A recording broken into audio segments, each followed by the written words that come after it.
आपकी family react करती है? अब जबकि आप जाकर के डावोस में बात करती हैं, आप गेट्स फाउंडेशन के साथ मंच साझा करती है, कभी आपकी फैमिली बोलती है कि आप क्यों इसमें पढ़ रहे हो, अब आप जो कर रहे हो वही सही है, वापस उस आपाधापी में मत जाइए, राजनीति छोड़ दीजिए? कभी ऐसा हुआ है, कभी सोचा है ऐसा? नहीं, जब ब्याह हुआ था तो उनको पता था संगी से शादी हो रही है। तो ये बीमारी मेरी तीसरी पीढ़ी वाली बीमारी है। तो कभी ऐसा तो नहीं होगा कि कोई सेकंड थॉट्स हुए, कोई और?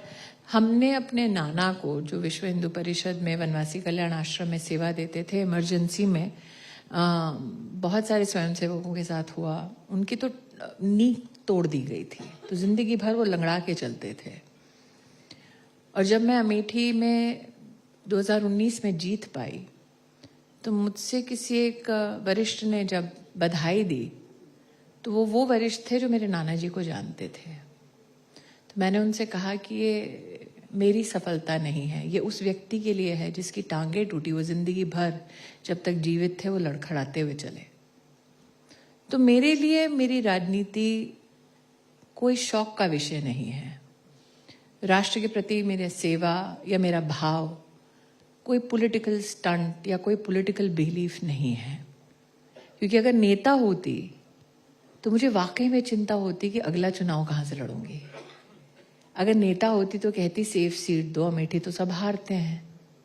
अगर नेता होती तो कहती कि भाई फीता कहाँ काट सकते हैं ये बताओ, सोशल मीडिया की आर्मी कैसे ला सकते हैं ये बताओ, फोटो अच्छा कैसे खींच सकते हैं ये बताओ।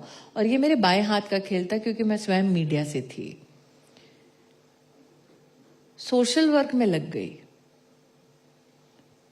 राष्ट्र के प्रति उस भावना के साथ काम में लग गए कि भाई एजुकेशन पॉलिसी 3 दशक से बदली नहीं गई है, उसको बदला जाए।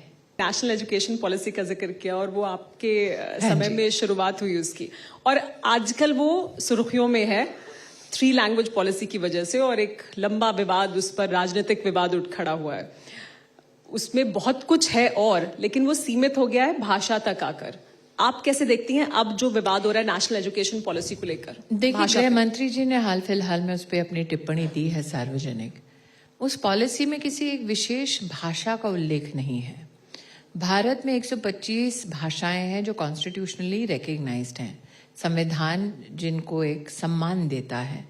भारत में 16,000 डायलेक्ट्स हैं, 400 से ज्यादा भाषाएं ऐसी हैं जो लुप्त हो चुकी हैं, हो रही नहीं है, हो चुकी हैं। पॉलिसी में विस्तृत रूप से इस बात की चर्चा हुई कि मदर टंग में बच्चे की पढ़ाई होनी चाहिए, और अगर आप उसका इमोटिव जवाब मांगेंगे तो सबको लगेगा कि भाई भाजपा के कार्यकर्ता हैं तो कहेंगे मदर टंग। लेकिन अगर आप चाइना से कंपैरिजन करेंगे, चाइना हो या बाकी विकसित राष्ट्र की श्रेणी में जो राष्ट्र आते हैं, वहां पर साइंटिफिकली इस बात की समीक्षा की गई है कि जब आप बेसिक मैथ्स और साइंस और लैंग्वेज मदर टंग की सिखाते हैं तो साइंटिफिक टेम्परामेंट फाउंडेशनली उसमें ज्यादा विकसित होता है। तो जो लोग भाषा पे विवाद कर रहे हैं, शायद उन्होंने पॉलिसी को या तो ढंग से पढ़ा नहीं, या फिर अपने स्टेट में कुछ ऐसे तत्वों से बचने की कोशिश कर रहे हैं जो शायद राजनीति में उनसे आगे बढ़ रहे हैं। तो स्टेट में पैशंस कैसे इग्नाइट किया जाए, तो मुझे लगता है उस इंस्ट्रूमेंट का इस्तेमाल हो रहा है। दुख की बात यह है कि भाषा कोई भी हो, किसी भी राज्य की हो, हमारे देश की है, तो ना हिंदी से बैर करो ना किसी और भाषा से। और इसीलिए मातृभाषा से बैर करना मेरे लिए बहुत ही एक हास्यास्पद चुनौती होती है, क्योंकि अपनी माँ से कौन बैर करता है।